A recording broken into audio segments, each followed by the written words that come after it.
The ship descended through Earth's atmosphere with a series of violent shakes. Inside, 5 alien students clutched their safety harnesses. Warning lights flashed as the craft fought against what the onboard computer called mild turbulence. "We are going to die," whispered Zicto, his crystalline body vibrating with each bump. His home world of Illuma had no weather, no wind, just the peaceful silence of crystal formations growing slowly under 3 gentle suns.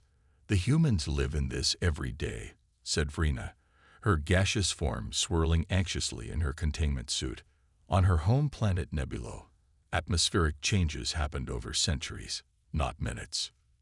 Graf, from the low-gravity world Flexus, had compressed his usually 10-foot-tall body into a dense 3-foot form. "The gravity will crush us," he moaned. "The water vapor in their air will dissolve my outer membranes," added Nim, whose water-breathing species evolved in the calm, controlled oceans of Oceania. Only Pel, from the desert world Arita, seemed slightly less terrified. "At least it's warm sometimes," she said, her scaled skin reflecting the emergency lights. These 5 students represented the first-ever Galactic University exchange program with Earth. For 1 Earth semester, they would study alongside humans at Northwestern Earth University. Their academic advisors had tried to talk them out of it. Earth was classified as a death world, a planet with conditions so extreme that intelligent life should not exist there. The fact that humans not only survived but built civilizations on such a planet made them objects of both fear and fascination throughout the galaxy. The landing gear deployed with a heavy thud. The students looked out the windows at their new home. Rain poured from dark clouds, lightning flashed, and wind bent the nearby trees. "Is it always like this?" asked Nim, voice trembling. "The brochure said Earth has something called seasons and weather patterns. Apparently, this is normal," Vrina replied. The ship's door opened with a hiss, letting in the smell of wet earth and plants. Standing on the landing pad was a human male holding a clear dome over his head, smiling broadly. "Welcome to Earth," he called out cheerfully, showing his teeth in what the alien students recognized from their cultural briefing as a friendly gesture rather than the threat display it resembled. "I'm Professor Alan Miller, your Earth liaison. How was your flight?" The 5 students exchanged glances. The violent descent had nearly caused them to evacuate their various waste products, yet this human acted as if it were routine. "Quite interesting," Zicto managed to say, being the designated spokesperson. Professor Miller nodded. "The storms made for a bumpy landing, I bet. Don't worry, this is just a spring shower. Should clear up by dinner time." As if taking this as a challenge, thunder crashed overhead. None of the humans loading luggage nearby even looked up. The students followed Professor Miller to a covered vehicle he called a campus shuttle. On the drive to their dormitory, they watched humans walking outside, some completely unprotected from the rain, others holding only small fabric shields above their heads. "Are those specially enhanced humans?" asked Grath, pointing at a group of students jogging along a path. Miller laughed. "No, just the track team getting some exercise. All standard-issue humans." The shuttle stopped in front of a large building. 5 humans waited there, each holding signs with the alien students' names. "These are your roommates," Miller explained. "Jack, Lisa, Heather, Peter, and Richard have all volunteered to help you adjust to Earth life." The human called Jack stepped forward, extending a hand toward Zicto. "Hey man, welcome to Northwestern. I'm Jack Wilson, your roommate." Zicto hesitantly extended his crystalline appendage, remembering the briefing about the human handshake ritual. The human gripped his limb without fear of its sharp edges. As the other roommates introduced themselves, the aliens couldn't help but marvel. These fragile-looking creatures lived on a planet with crushing gravity, violent atmospheric disturbances, extreme temperature fluctuations, and dangerous radiation from their sun. Yet they smiled, laughed, and acted as if nothing was wrong. "Your class schedules are in your welcome packets," Professor Miller said. "Oh, And don't forget, physical education starts tomorrow at 8 a.m. Physical education, repeated Nim weakly. Of course. It's mandatory for all students, Miller replied with another tooth display. Don't worry. Coach Bennett runs a great adaptive program. You'll love it. The 5 alien students looked at each other in horror. They had to go outside and move their bodies, on purpose. Earth truly was a death world. The 5 alien students huddled together outside the building labeled Carter Memorial Gymnasium. None of them had slept well. Earth's gravity had pinned Grath to his bed all night. Zicto's crystalline form had absorbed too much ambient heat from the heating system. Nim's hydration tank had felt both too warm and too cold simultaneously. Vrina's containment suit had struggled to maintain proper pressure against Earth's atmosphere. And Pell had found the air far too humid for her desert-adapted skin.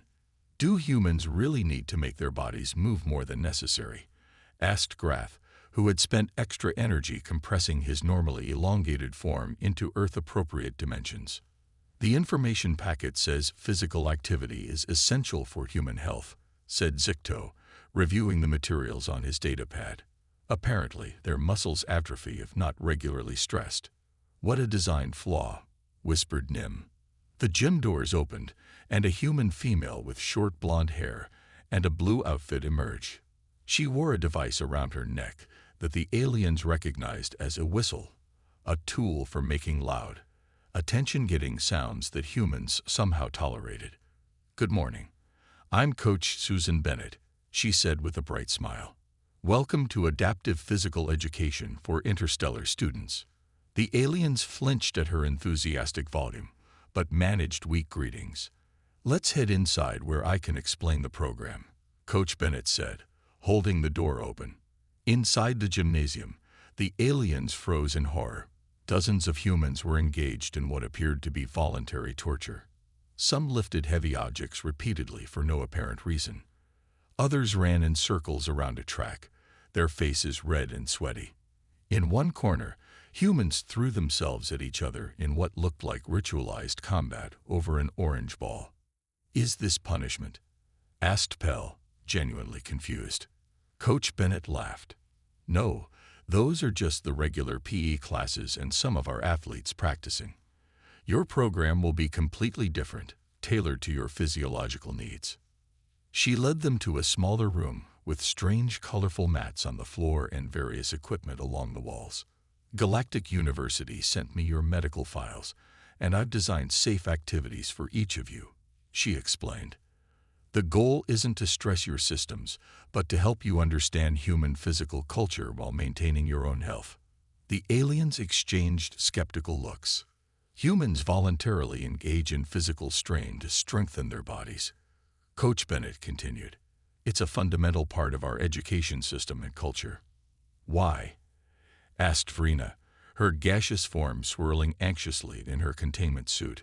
Because our bodies evolved to move, Bennett explained. Without regular exercise, humans experience health problems. A tremendous boom shook the building, causing the aliens to panic. Zicto's crystalline body vibrated dangerously. Nim fell into a protective ball. Grath expanded to twice his size in an instinctive defense posture. Vrina's containment suit cycled emergency protocols. Pell froze completely still. Just thunder, Coach Bennett said calmly. The storm from yesterday is moving out. You live with explosive atmospheric disturbances and consider them normal. Zicto asked, slowly reforming his proper shape. Earth weather can be much worse than this, she said with a shrug. This is actually pretty mild. Through the windows, the aliens watched as human students jog outside in the rain, dodging puddles and laughing as lightning flashed in the distance. Today we'll start with a simple assessment. Coach Bennett continued as if deadly electricity wasn't randomly striking from the sky. I just need to see your range of motion and comfort levels. She demonstrated a simple stretching exercise, bending at her middle in ways that looked structurally unsound to the alien students. Now you try, modifying as needed for your physiology, she encouraged. After several awkward attempts, the aliens produced approximations of the exercise. Coach Bennett praised their efforts enthusiastically. "This isn't so terrible," Pell admitted quietly. Then the door burst open. A tall, muscular human male with a closely shaved head entered the room. He wore a red outfit similar to Coach Bennett's blue one. "Bennett," he called out loudly, "I heard your alien students arrived. Thought I'd stop by and introduce myself." Coach Bennett's smile tightened slightly. "Everyone, this is Coach William Harris from Eastern Earth University." Coach Harris surveyed the aliens with an appraising look. "These are the extraterrestrials." Not what I expected." He turned to Coach Bennett. "Quite the challenge you've got. My adaptive program could whip them into shape in half the time." "They don't need to be whipped into shape," Coach Bennett replied. "They need appropriate, culturally sensitive physical education." 3 Earth days had passed since the alien students met Coach Harris. They were slowly adjusting to Earth's physical education program. Coach Bennett had created special exercises for each of them. Zicto practiced careful movements that wouldn't strain his crystalline joints. Vrina learned breathing techniques that helped regulate her gaseous form. Grath worked on controlled expansions and contractions in Earth's gravity. Nim performed gentle stretches that kept her membranes from drying out. Pell focused on temperature regulation exercises for her desert physiology. "You're all making excellent progress," Coach Bennett told them after their 4th session. "Tomorrow we'll try some very light group activities." As the aliens packed up their things, Coach Harris entered the gym again. This time he brought 5 human students wearing red uniforms. "Bennett, just the person I wanted to see," Harris called out. "These are my top adaptive education students from Eastern. They're helping me prepare for the intercollegiate competition next month." The alien students watched as Coach Bennett's face changed slightly. Her smile remained, but her eyes narrowed. "The competition is still 4 weeks away, Harris," she said. "Plenty of time for preparation." Coach Harris walked around the gym, inspecting the equipment Coach Bennett had set up for the aliens. Balance beams, stress balls, breathing stations. He shook his head. "This is elementary school stuff, Bennett. It's appropriate for their needs," Coach Bennett replied. Harris laughed. "At Eastern, we believe in challenging our students. My program builds real strength and endurance." One of Harris's students stepped forward. "Coach Harris helped me increase my lung capacity by 30% in just 2 weeks. Now I can run a mile without my breathing apparatus." The aliens stared in shock. These humans deliberately made their bodies work harder than necessary. "Different approaches work for different students," Coach Bennett said, her voice still calm but tighter. "True," Harris nodded, "but only one approach wins competitions." He turned to the 5 alien students. "You know, the annual Intercollegiate Adaptive Physical Education Competition is open to all registered students. Your coach here hasn't even told you about it, has she?" The aliens looked at Coach Bennett, who was now frowning. "They'd been on Earth less than a week, Harris. They need time to adjust before thinking about competitions." Harris shrugged. "Shame. Eastern's program has won 3 years running, but I understand if you don't think your students can handle it." The red uniformed students smirked. After Harris and his students left, Coach Bennett sat down with the aliens. "I should explain," she said. "Every year, Northwestern and Eastern compete in various athletic events, including adaptive physical education. Students demonstrate their progress and abilities. It's supposed to be a friendly competition, but Coach Harris takes it very seriously." "He seemed to be challenging you," observed Zicto. Coach Bennett sighed. "Harris believes his intense training methods are superior. I believe in meeting students where they are and helping them improve at their own pace." "Would we be expected to participate in this competition?" asked Nim, her voice shaking slightly. "Absolutely not," Coach Bennett assured them. "You're exchange students still adjusting to Earth conditions. No one expects you to compete."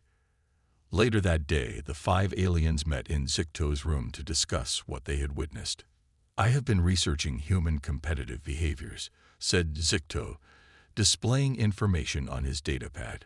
Humans frequently divide into groups and compete against each other. Is it a form of war? Asked Grath. Not exactly, said Zicto. They call it school spirit or friendly rivalry. But their bodies produce the same chemicals during these activities as they do during conflict. I noticed something strange today, said Pell.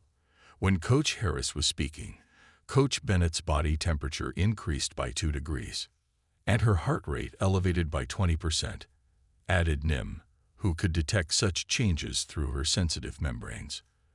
The human students who came with Harris displayed aggressive postures, noted Grath. They stood taller and made their bodies appear larger. Just like predators before an attack, whispered Vrina.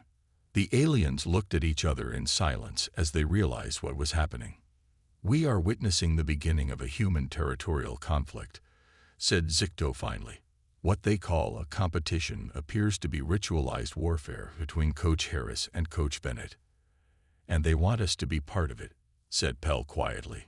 But we can barely survive on this death world as it is, protested Nim. How can we participate in their combat rituals? The next morning, the alien students found their dormitory decorated with blue streamers and posters. Large signs read Northwestern Pride and Beat Eastern. Human students wore blue clothing and painted their faces with blue symbols. What is happening? Asked Grath as they walked to breakfast. Their roommate Jack grinned, his face decorated with blue lines. Spirit Week. Everyone's getting pumped for the competition with Eastern. In the cafeteria, the aliens watched as human students carried trays piled with food. They ate while shouting and laughing about crushing Eastern. Their energy expenditure has increased, noted Nim quietly. They're consuming more calories and displaying heightened emotional states. Classic pre-war behavior, agreed Zicto. They're preparing their bodies for combat. After breakfast, they went to their physical education class. Coach Bennett looked tired. Her normally neat hair was slightly messy. Sorry about the chaos, she said. Things get a little wild during rivalry week.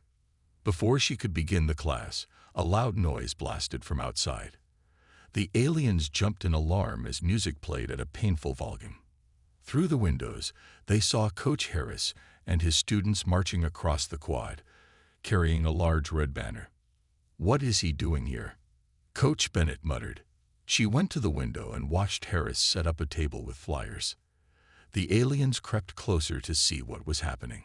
Attention Northwestern students, Harris called through a sound amplifier. Eastern Earth University is proud to announce open enrollment in our championship-winning adaptive physical education program. Any student looking for real training is welcome to join. Coach Bennett's face turned red. She walked outside, and the aliens followed cautiously. What do you think you're doing, Harris? She demanded. Just offering options, Harris replied with a smile. University rules allow students to cross-enroll in comparable programs, all perfectly legal. This is a recruitment stunt, Bennett said. It's an opportunity, Harris corrected. Some students might prefer a program that pushes limits rather than one that coddles them. Human students gathered around, watching the coaches argue. Some looked uncomfortable, others excited by the conflict. My program is based on sound scientific principles, Bennett said. Not everyone benefits from your extreme methods. Harris laughed. Results speak for themselves. 3 straight championships for Eastern. How many for Northwestern? Oh, right, 0. Coach Bennett turned to her students. Let's get back to class. As they returned to the gym, the aliens discussed what they had seen. The conflict is escalating, said Zicto. Coach Harris is attempting to steal resources from Coach Bennett's territory. Students are resources, asked Pell. In human education systems, students represent status and funding, explained Zicto. More students means more power. Later that day, Zicto received a private message on his datapad. It was from Coach Harris. I noticed your physiological readings during Bennett's class. The message read, Your species has remarkable potential. My training could help you achieve much more. Consider joining my special session tomorrow. Zicto stared at the message. Was Coach Harris trying to recruit him as a warrior? That evening, the aliens gathered again in Zicto's room. Harris contacted me, Zicto admitted, showing them the message. He's trying to divide us, said Nim. Classic war strategy. Or maybe his methods really are better, suggested Zicto quietly. What if we're missing an opportunity to learn advanced human physical techniques? It could be valuable knowledge to bring back to our homeworlds, Grath said thoughtfully. But Coach Bennett has been kind to us, argued Vrina. She considers our safety. Coach Harris seems to understand our true potential, countered Zicto. Perhaps humans know things about our physiology that even we don't. Outside their window, they heard shouting. Looking out, they saw the campus quad had become divided. Blue-dressed Northwestern students stood on one side, red-dressed Eastern students on the other. They were chanting competing slogans. The battle lines are being drawn, whispered Pell. We must choose sides, said Grath.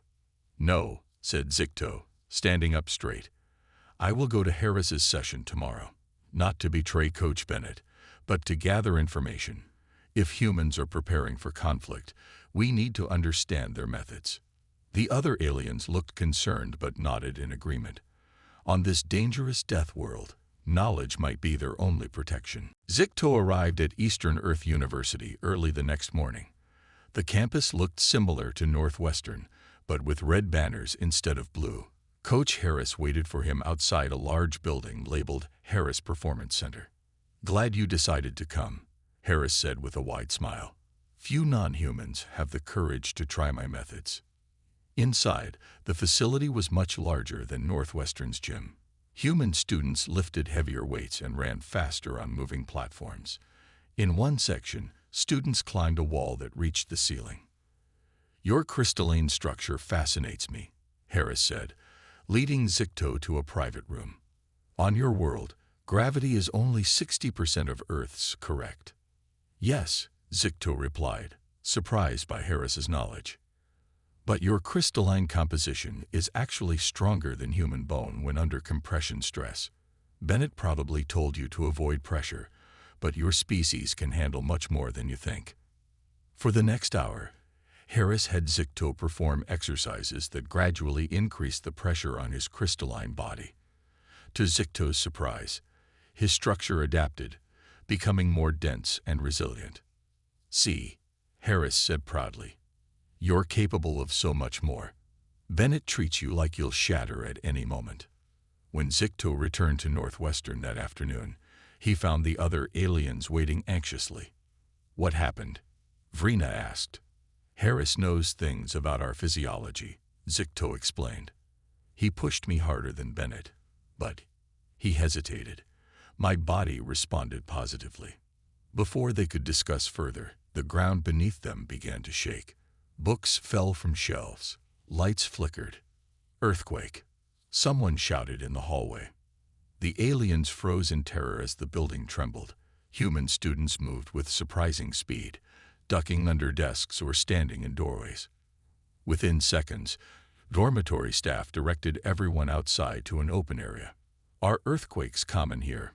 Gasped Nim, her membranes quivering. Minor ones, yes, replied their roommate Lisa calmly. This is maybe a 4.0. Nothing serious. The aliens watched in amazement as humans organized themselves quickly, checking on each other and following emergency procedures with practiced ease. Their reaction time is extraordinary, whispered Grath. They moved as if they expected this. Perhaps they did, said Zicto. Earth's crust is constantly shifting. Humans must live in constant readiness for disaster. After the all-clear was given, the aliens headed to their afternoon science lab. Inside, they found Professor Miller examining damaged equipment. Ah, perfect timing, he said when he saw them. Could you help me clean up? As they worked, Vrina noticed something strange in the microscope she was using. She adjusted the settings and gasped. Professor, what is this?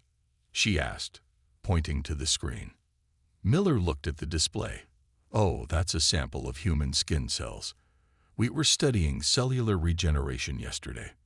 Vrina stared at the cells, which were rapidly multiplying and repairing damage. "This regeneration rate is unusual," she said carefully. "For humans, not really," Miller replied. "Our cells regenerate continuously. It's how we heal." That evening, the aliens met again to share what they had learned. "Humans have enhanced reaction capabilities," reported Grath. "Their cellular structure repairs itself at an accelerated rate," added Vrina. "And they can strengthen their bodies through deliberate stress," said Zicto, demonstrating how his crystalline form had become more compact. "They're hiding their true biological capabilities," Nim concluded. "No species could evolve naturally on a death world like Earth without extraordinary adaptations." As they talked, loud noises came from outside. Looking out the window, they saw Coach Bennett carrying heavy equipment across the field by herself. Rain had started falling, but she worked steadily, preparing the area for the next day's activities. "Look at her strength," whispered Pell. "She's carrying loads that would normally require lifting machinery." Minutes later, they saw Coach Harris jogging across campus in the rain, easily navigating the slippery terrain. He stopped to help a student whose belongings had fallen, lifting a heavy bag with one hand. "The coaches are the strongest ones," observed Zicto. "They must be the commanders." The aliens looked at each other as understanding dawned. "Earth's physical education isn't just exercise," said Grath slowly. "It's military training. The coaches aren't teachers. They're warriors preparing the next generation for survival on this deadly planet. And the competition isn't just a game," added Nim. "It's combat training disguised as sport." Zicto nodded grimly. "We need to warn our home worlds about these humans. Any species that can thrive on a death world like Earth must be far more dangerous than they appear." The next day, the alien students gathered in Nim's room to compose a message to their homeworlds. They worked carefully, documenting everything they had observed about humans and Earth. "We should include data about their enhanced physical abilities," said Grath, compiling his notes. "Their reaction speeds during the earthquake exceeded normal parameters. And their cellular regeneration rates," added Vrina. "No other known species heals as quickly." "Don't forget their adaptation to extreme weather," said Pell. "They function normally in conditions that would kill most life forms." Zicto nodded, adding the information to their message. "Most concerning is their organized training system. These physical education programs appear designed to enhance their natural abilities further." When they finished, they transmitted the message using their specialized communication devices. The transmission would take 3 days to reach the nearest Galactic University relay station. "Now we wait," said Nim. 2 days later, their message still traveling through space, the aliens attended their regular class with Coach Bennett. They had been quieter than usual, observing her carefully for signs of her true nature. "Today we'll practice adaptive team exercises," Bennett announced. "These will help you understand the cooperation aspects of human physical education." As she demonstrated the activities, a university staff member entered the gym and handed her a tablet. Bennett read the screen and frowned. "Change of plans," she said. "We need to move equipment to the indoor facility. The Weather Service just issued a severe storm warning for tonight." The aliens exchanged worried glances. Another deadly Earth weather event was approaching. Throughout the day, humans prepared for the storm with practiced efficiency. They secured loose objects, covered sensitive equipment, and stocked emergency supplies. The aliens were amazed at how calmly everyone worked, as if deadly atmospheric disturbances were routine. That afternoon, Zicto attended another training session with Coach Harris. He had continued these sessions secretly, fascinated by what he was learning about his own physiological capabilities. "You've made remarkable progress," Harris told him as they finished the training. "Your crystalline structure has increased in density by 15%. "Coach Harris," Zicto asked carefully, "how do humans survive on this planet? The conditions here should make intelligent life impossible." Harris laughed. "Adaptation, my friend. Humans are champions at adapting. It's our superpower." He leaned closer. Between you and me, Bennett doesn't understand this. She thinks protecting students from challenges helps them, but facing challenges is what makes us stronger. As Zicto left Eastern's campus, he noticed Harris talking to other coaches. They were checking weather alerts and making plans, their expressions serious. Unlike the exaggerated competition of the past week, they now worked together efficiently. When Zicto returned to Northwestern, he found an unexpected message waiting on his datapad. It was from the University Communications Office. Your recent transmission to Galactic University has been received by our relay system. The message read, "Due to the unusual content, we flagged it for review as part of our student media project on interspecies perspectives. Please contact Professor Miller to discuss including your work in the upcoming showcase." Zicto stared at the message in confusion. The humans had intercepted their warning and thought it was a school project. He hurried to find the other aliens. When he told them about the message, they were equally baffled. "They think our warning is some kind of creative work?" asked Nim. "It makes no sense," said Grath, "unless they're trying to prevent panic by disguising the truth. Or they genuinely don't realize how extraordinary they are," suggested Pell. As they debated, an alert sound came from all their devices simultaneously. The message was simple but alarming.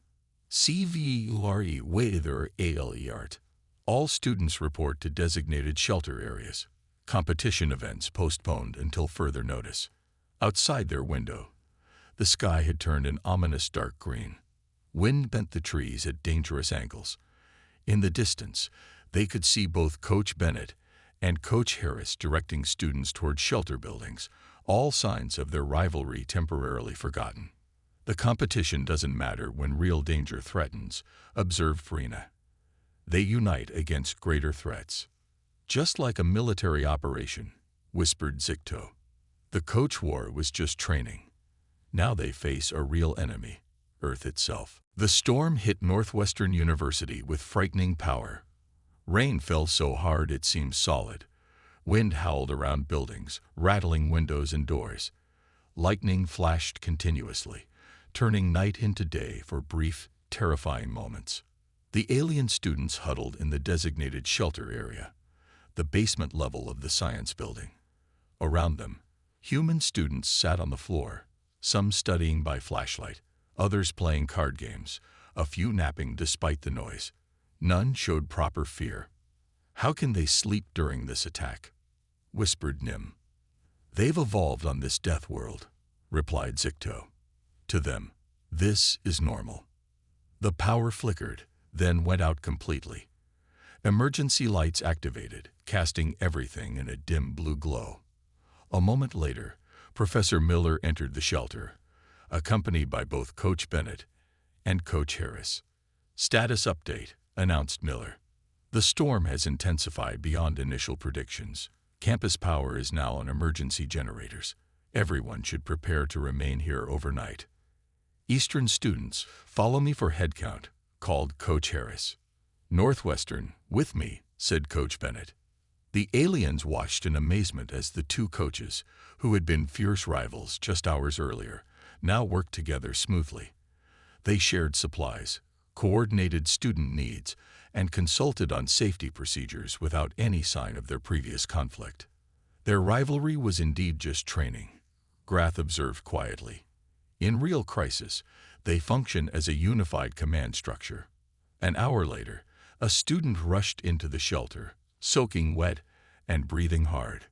"The river's rising fast," he reported to Professor Miller. "Water's already reached the east dormitories." Miller's face grew serious. "Bennett, Harris, we need to organize teams to move supplies to higher ground. Some students may need evacuation." Without hesitation, both coaches began selecting students for the emergency teams. To the aliens' surprise, Harris approached them. "We need all available help," he said. "Each of you has unique abilities that could be valuable." "But we're not adapted to Earth conditions," protested Nim. "This isn't about competition anymore," said Harris, his voice gentler than they had ever heard it. "This is about helping each other." Coach Bennett joined them. Harris is right. Your safety comes first, but if you feel able to assist, we would welcome your help." The aliens looked at each other, then back at the coaches. "What can we do?" asked Zicto. Outside, the situation was worse than they had imagined. Water rushed across parts of the campus. Wind tore at their clothing. The rain felt like needles against their sensitive bodies. They joined human students, forming a chain to pass supplies from the threatened dormitories to higher ground. The aliens witnessed remarkable things. Humans lifted heavy objects together, communicated over the storm's noise, and adapted quickly to changing conditions. Most amazing was how ordinary humans, not just the coaches, showed extraordinary endurance and strength. Students worked for hours without rest. They helped each other when someone stumbled. They shared food and water. They made jokes even as they battled the elements. "They're not using special powers," realized Vrina as she watched. "They're just working together." Suddenly, a massive crash came from nearby. Part of a tree had fallen, blocking the path between buildings. Without communication, humans instantly formed new routes, redirecting the supply chain within seconds. "Their coordination is perfect," marveled Grath. As the night progressed, the aliens found themselves adapting too.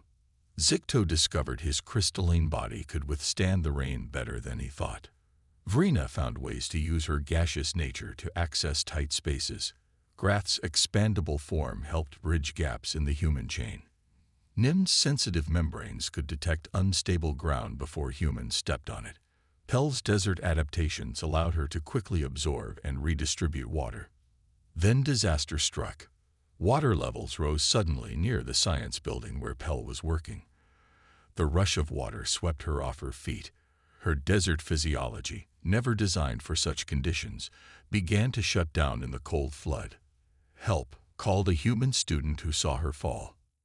Instantly, both Coach Bennett and Coach Harris splashed through the rising water.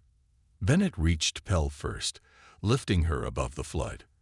Harris cleared a path back to dry ground, using his body to block the current. Together, they carried Pel to safety, working as one unit despite having been rivals just that morning. As the aliens watched the rescue, something fundamental shifted in their understanding. "It's not that humans have special powers," Zicto said quietly. "Their power is working together against a common threat. Their evolutionary advantage isn't physical," agreed Nim. "It's social." 3 days after the storm, the campus was still recovering. Classes had resumed, but many buildings remained closed for repairs. The competition between Northwestern and Eastern had been postponed, but something unexpected had taken its place. "We're calling it the Unity Relief Project," Professor Miller explained to the gathered students. "Instead of competing against each other, Northwestern and Eastern will work together to help rebuild the community." The alien students sat in the front row, watching as Coach Bennett and Coach Harris stood side by side at the podium. "The storm showed us what really matters," said Coach Bennett. "Not trophies or rivalries, but how we support each other in times of need. Both our schools have unique strengths," added Coach Harris. "Together, we can accomplish more than either could alone." After the assembly, the 5 aliens met with both coaches privately.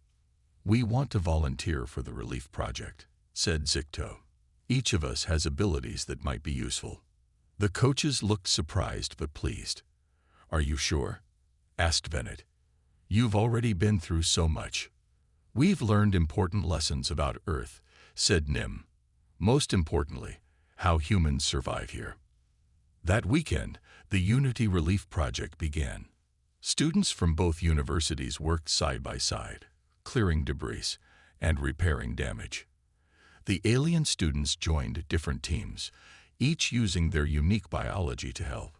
Zicto's crystalline form proved perfect for safely handling broken glass and sharp debris. Vrina's gaseous nature allowed her to detect air quality issues in damaged buildings. Grath's expandable body could reach difficult places to make repairs. Nim's sensitive membranes could identify water damage hidden within walls. Pel's desert adaptations helped dry out flooded areas. Coach Bennett and Harris created a new adaptive physical education program, combining both their approaches. They invited the aliens to help design activities that would benefit all species. "Your perspective is valuable," Harris told them during a planning session. "You see things about Earth that we take for granted." 2 weeks later, as the semester neared its end, the aliens gathered in Zicto's room to compose a new message home. "We should correct our earlier assessment of humans," said Grath. "Yes," agreed Zicto as he typed. "Humans are not dangerous conquerors with hidden powers. They are cooperative survivors who thrive through mutual support. Their true evolutionary advantage is their social structure," added Nim. "They compensate for physical limitations by working together." "And adaptability," said Pell. "They adjust to changing conditions faster than any species we've encountered." "Their physical education isn't military training," Vrina noted. "It's preparation for Earth's challenges." They sent the new message, this time with Professor Miller's knowledge and approval. On their final day of physical education, Coach Bennett and Coach Harris presented each alien student with a certificate. In recognition of surviving one semester on Earth, Bennett read with a smile, "The deadliest Class 1 planet known to galactic science." The aliens accepted the certificates proudly. They had changed during their time on Earth. Zicto's crystalline structure had become more resilient. Vrina had better control of her gaseous form. Grath moved more efficiently in high gravity. Nim's membranes had adapted to varying humidity. Pell had developed resistance to temperature changes. "Before you leave," said Coach Harris, "we have one more surprise." He opened the gym doors to reveal dozens of students from both universities. Together, they had created a modified obstacle course designed specifically for the aliens' abilities. "We call it the Interspecies Challenge," explained Bennett. "Not a competition, but a celebration of our differences and similarities." The aliens looked at the course, then at each other. Once, they would have been terrified. Now, they felt something new, excitement. As they moved through the course, human students cheered them on. The aliens used their unique abilities not just to survive Earth conditions, but to thrive in them. When they finished, humans and aliens celebrated together. At graduation the next day, Professor Miller addressed the entire student body. "Our exchange program with Galactic University has been a tremendous success," he said, "and I'm pleased to announce that next semester we'll welcome 10 new alien students to Earth." The 5 aliens exchanged knowing smiles as they watched the reaction of the new arrivals, who stood nervously at the back of the room. The newcomers looked terrified, their eyes wide as they observed humans casually existing on this death world. The journey was just beginning for them.